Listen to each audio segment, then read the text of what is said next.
There's a side hustle that some have even turned into their full-time hustle that can pay quite a bit of money. No, I'm talking quite a bit of money.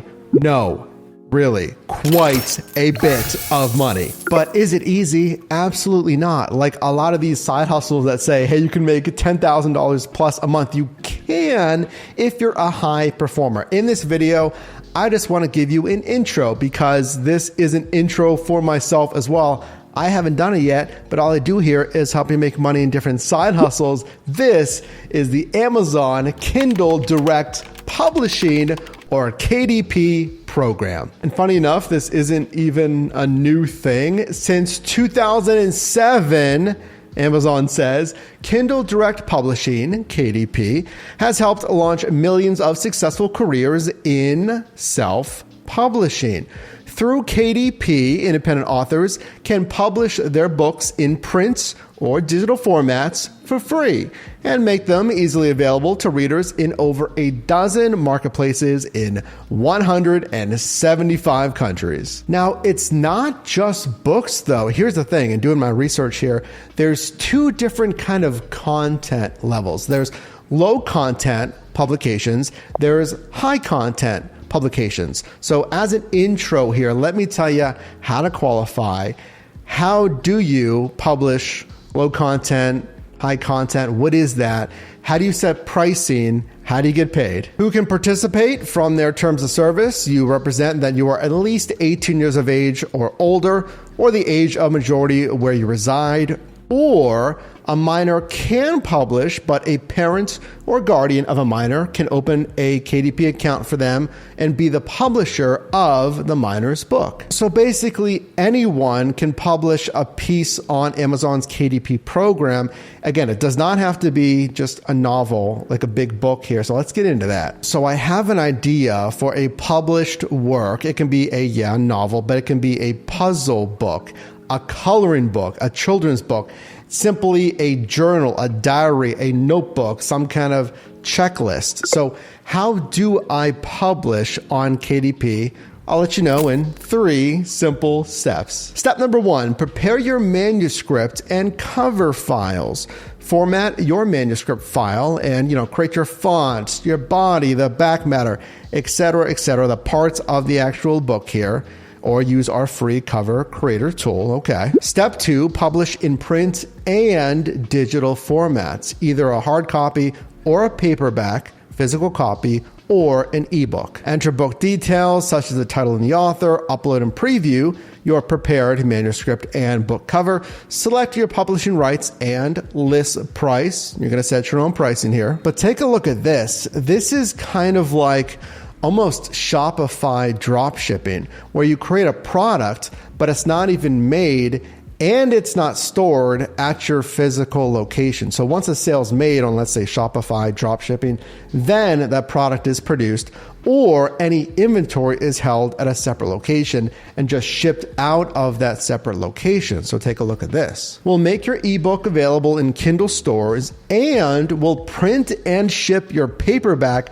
and hardcovers on demand to customers around the world. I like that because if you're a creative or an author and you just want to focus on the creative and creating your piece of work, but not the logistics and all of that, Amazon can do it for you in this case. Step 3, promote your book to readers. Use KDP's free marketing tools to help readers find your book. Now, you better believe it's not that easy. And since this platform has been live since 2007, there are thousands or hundreds of thousands, maybe even more, authors and creators on Amazon KDP. So let me explain now the different quantity versus maybe quality, and then the low versus high content publications. You can do both low content books and high content books, but option number 1 here, low content books. A low content book has, minimal or no content on the interior pages. Low-content books are generally repetitive and designed to be filled in by the user. This does not typically include activity books such as puzzle books or coloring books, which generally do not feature repetitive content on each page. See common examples of low-content books in the table below, but note there can be exceptions. So, what are low-content books? Low content includes notebooks, planners, diaries and journals, prompt journals, log books, coupon books, scorecard templates, crafting templates, blank sheet music. What's not generally considered low content: novels, nonfiction, puzzle books, coloring books, photography, sheet music, manuals, textbooks, and children's books. And we saw some examples of what's not considered low content and what would be considered high content. It's not repetitive, typically more pages, more content, maybe more technical, or at least more detailed. So I have an idea to create and sell, let's say, low content, a novel. I'm going to customize it. I'm going to design it. I'm going to have my unique artistic spin on it. Or let's say I'm going to create a walkthrough, a technical manual, a how-to guide, a novel. So I have my publication ideas.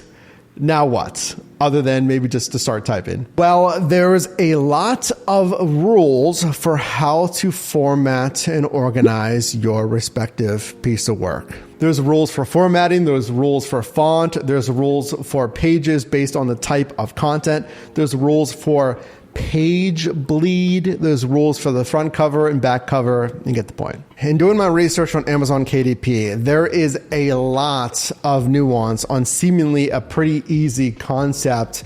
I'm going to create a digital or physical piece of work, a publication, and sell it on this Amazon platform. So I'll leave some subject matter experts, content creators who are deeply involved in this niche linked in the description for you. Once I complete my work and I submit it on my profile, how does it get attention? Because again, there's so many authors and creators here.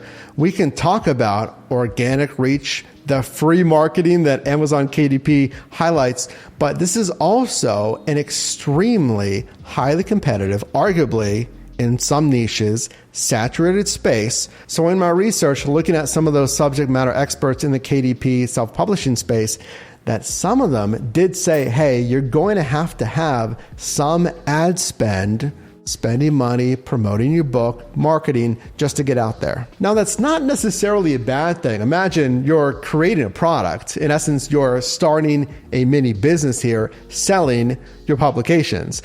I mean, not many companies can have a successful product launch and sales and continued sales with no marketing. So keep that in mind. Oh, by the way, yes, there's some search engine optimization keywords involved with this as well. But I'll leave some of those technicalities and nuances to those subject matter experts. Let's talk about the pricing.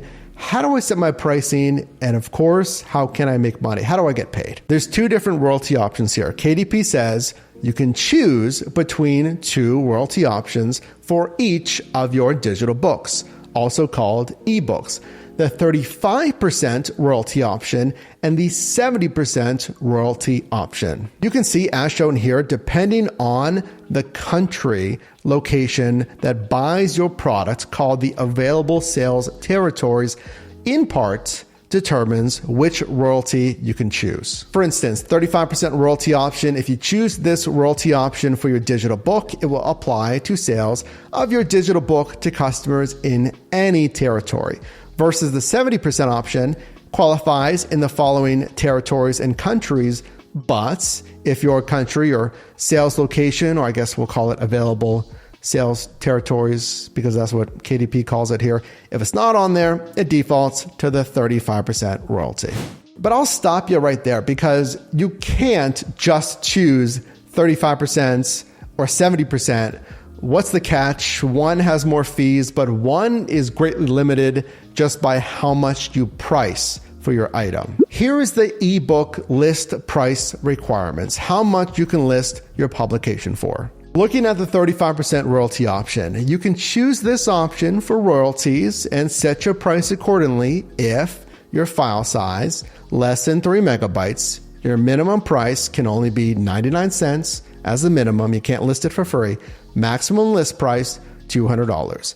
If your published work is 10 megabytes or higher, your minimum list price can be $299 with a maximum list price of $200. But the only way that you can choose the 70% royalty option is only if your published work is between $2.99 and $9.99.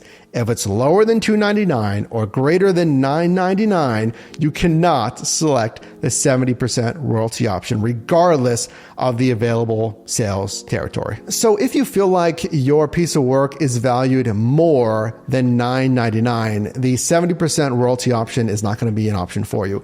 If you want to do a ton of volume, it's a smaller product, you want to price less than $2.99, again, the 70% royalty option is not available for you. But otherwise, if you fit within that spectrum, it might be a good idea to select the 70% royalty option, considering the following. Look at the delivery costs here. Here's something else you're going to have to consider for the 35% royalty option on the left and the 70% royalty on the right. There's no delivery cost for the 35% royalty option, and there is a delivery cost if you choose pricing in between that threshold I just detailed for you.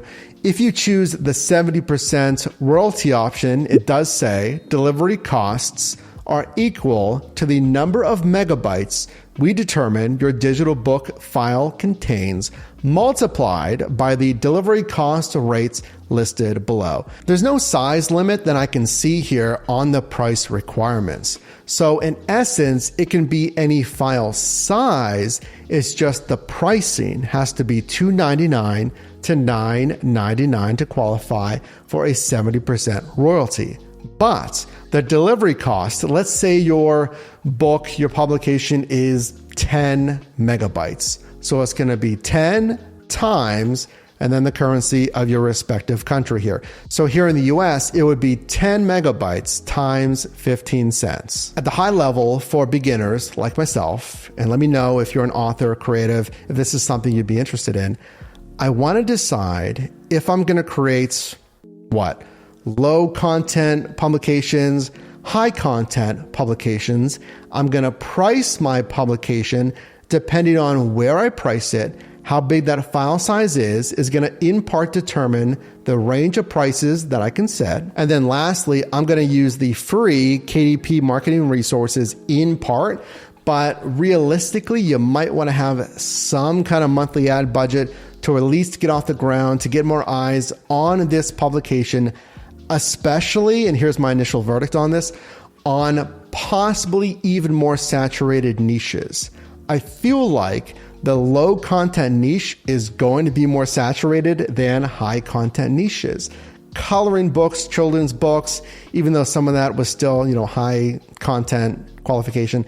Children's books, puzzle books, notebooks, especially journals, those ones are low content publications. Those are going to be quite competitive versus a technical manual or a finance how-to and stuff like that. So how can you make like thousands of dollars or tens of thousands of dollars per month though? I mean, I'm going to have one publication. By the way, this is something that I'm interested in. So stay tuned. Again, all I do is help you make money in different side hustles here. I'm interested in publishing a high content piece of work here. The only way that I've seen in my research of this, looking at different creators, testimonials, people who have been in this space for like 10 years plus, is having more than one publication and sometimes a lot of publications. Why? Because think about a campfire. It's just more sticks in the fire, more opportunities. If I have one publication, one children's book, one how-to, one notebook, again, might be highly competitive there. If I'm spending still just a little bit of ad spend, chances are I can get more interest from different demographics. A children's book buyer is going to be completely different than a finance how-to. Obviously, you want to stay in the scope of your expertise here. But even if you create 10, 20, 30 different coloring books and stuff like that, it's going to give you more opportunities. And that seems to be what I saw from other self-publishing experts. They had 10, 20, sometimes 1,000 plus publications, yes, this is going to take time, especially to scale. But think about this. Even just getting started, if you're an author or creator, and this is something that you've always wanted to do, is publishing a piece of content, but you didn't know how, you didn't know how to start, you didn't think you would have the connections or the money to go through a traditional publishing warehouse, this might be an option for you. And especially if you're a seasoned creative or author that you're going to create this stuff anyway, children's books, stories, technical journals, whatever it is, then you'll build slowly a portfolio that could get you more sales. But again, full transparency, I am a beginner. This is the first time that I'm learning about this. This is a seasoned space, so I do recommend checking out some of those subject matter experts in the KDP and self-publishing space below. And let me know if this is something that you'd be interested in.